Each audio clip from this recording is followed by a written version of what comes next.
Hey everyone, welcome back to this YouTube channel ABC of Food.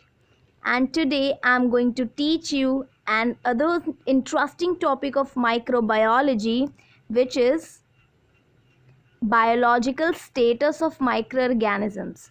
So, in my previous video, you learned that the microorganisms are omnipresent and very minute in their size and are characterized with very high degree of adaptability and uniqueness. So today I'm going to teach you that how the different scientists divide microorganisms in different categories and classify them. So first I'm going to talk about the kingdoms. So first one is the two kingdom system which given by Linnaeus.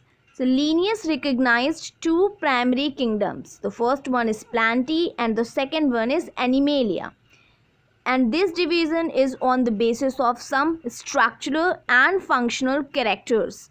The characters like locomotion, the microorganism move from one place to another, and the response to external stimuli, mode of nutrition, either they are autotrophic or holophagic, and conductile and contractile system which directs cell movement and cell wall. When exploration of microbial world got underway in the 18th and 19th centuries, new forms of tiny creatures like microalgae, microfungi, multicellular invertebrates and unicellular protozoa and bacteria come into knowledge. Multicellular microalgae and microfungi found natural places in the plant kingdom, and multicellular invertebrates, unicellular protozoa and bacteria were lumped together in the animal kingdom in group Infusoria. This group Infusoria was a heterogeneous group, and the biologists transferred bacteria from it to plant kingdom, and after that Plantae kingdom have angiosperms, gymnosperms, bryophytes, pteridophytes, fungi, algae and bacteria, and the Animalia contains all the animals like invertebrates and vertebrates including protozoa.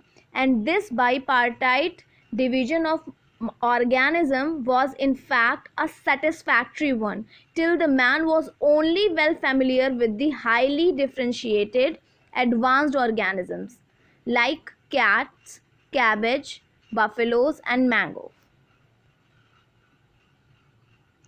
So here is the two kingdom system in which the kingdom Plantae contains plant where the locomotion, responses to the external stimuli and conductile and contractile system were absent, but the cell wall were present. In the kingdom Animalia, which contains animals, the locomotion, responses to external stimuli, conductile and contractile system were present, but the cell wall were absent.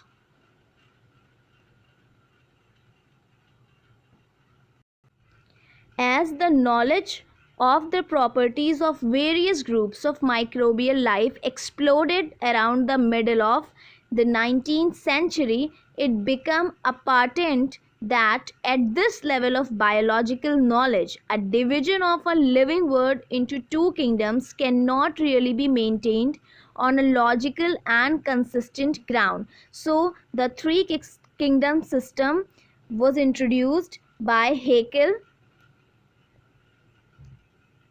and many of the microbes possessed both plant-like and animal-like characteristics simultaneously, and many other microorganisms have some unique features which are not found either in the plants or in the animals, like slime molds which were considered to be protozoan and grouped under the kingdom Animalia, were found photographic and amoeboid plant-like feature in their vegetative state, but they resemble true fungi plant-like feature in their reproductive state. So this contains amoeboid means animal-like features and fungi means plant-like feature both.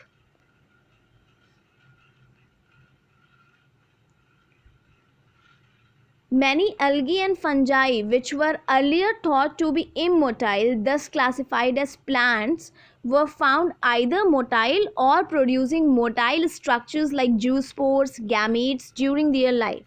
So in 1866, Haeckel proposed a third kingdom named Protista, and Protista kingdom accommodate organisms exhibiting characters either common to both plants and animals or unique to their own.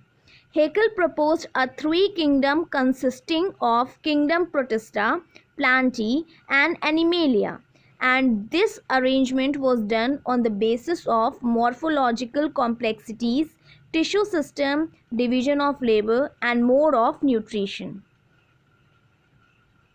So here is the three-kingdom system given by the Haeckel, in which the organism which lack tissue system, morphological complexities, and division of labor, and have diversified type of mode of nutrition, kept into the kingdom Protista, and they are algae, fungi, protozoa, and bacteria.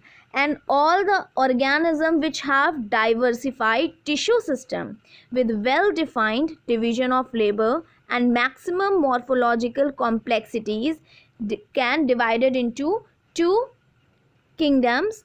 The kingdom Plantae contain autotrophic mode of nutrition organisms like bryophytes, pteridophytes, gymnosperms, and angiosperms, and the kingdom Animalia contains holophagic mode of nutrition which found in invertebrates and vertebrates.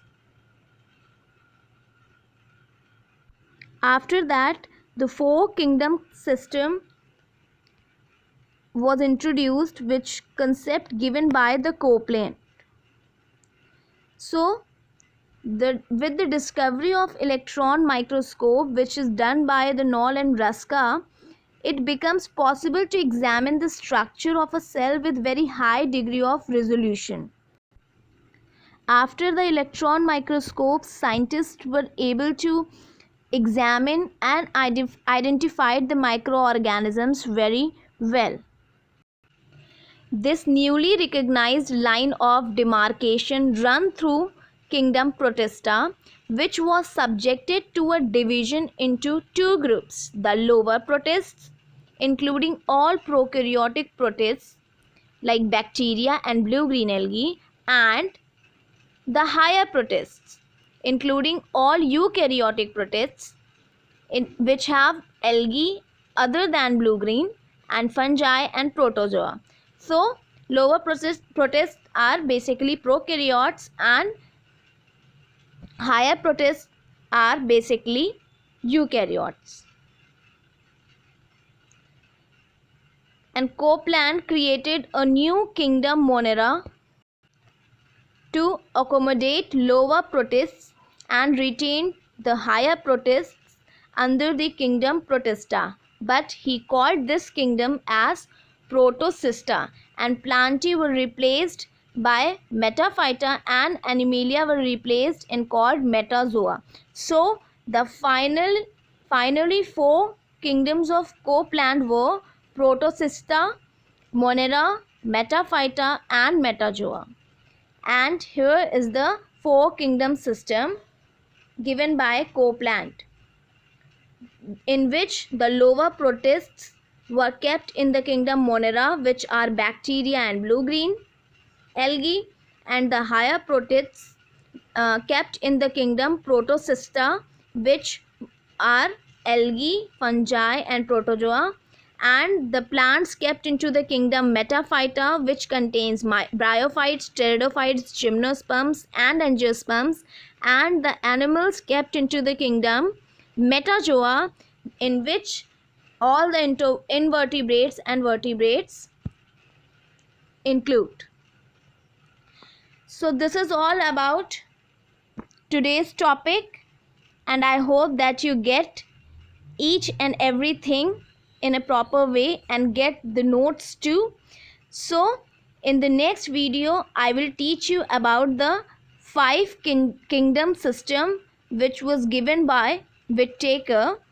So if you like the video of this channel, don't forget to subscribe our channel and press the bell icon for more updates. Thank you.